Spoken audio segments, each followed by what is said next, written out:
Simon Sebastian Samuel Stone.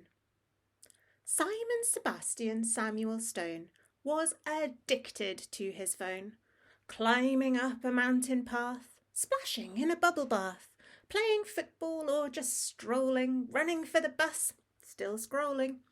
To his hand it stuck like glue, though once he dropped it down the loo.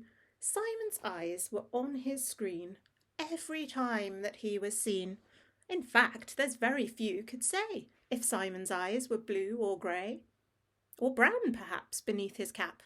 Who knows? There's probably an app. This vacant figure he presented drove his parents quite demented.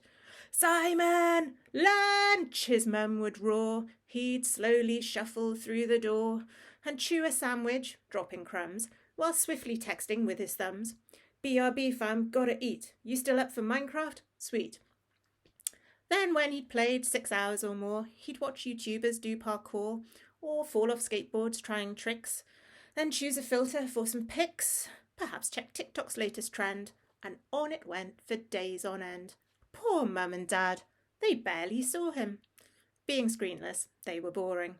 Still, they had parental power, and so it was they went to Gower to stay at Clifftop Caravans, which scuppered Simon's summer plans of being quite the idle loafer, phone in hand and on the sofa.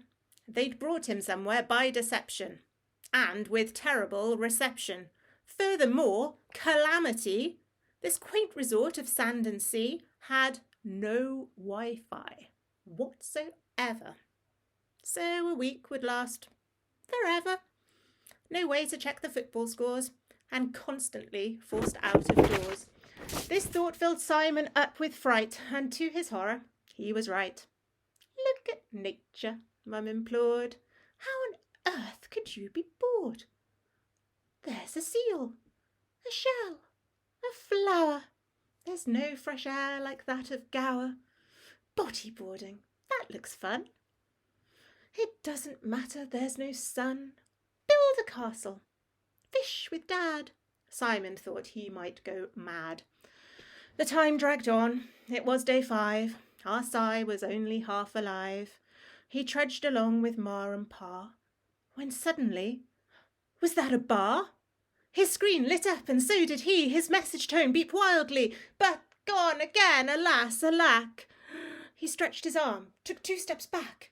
"Aha! The signal! On that ledge, right by the sign. Stay back from edge." He whooped, he cheered, he shouted, "Yes!" Then all at once, well, you can guess.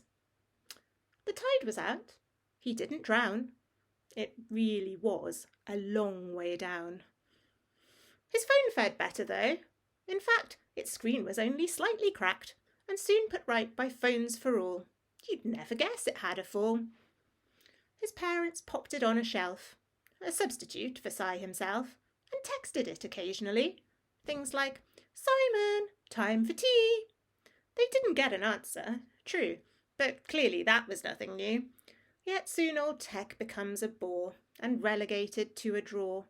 These days, Alexa's in his place and answers them with charm and grace.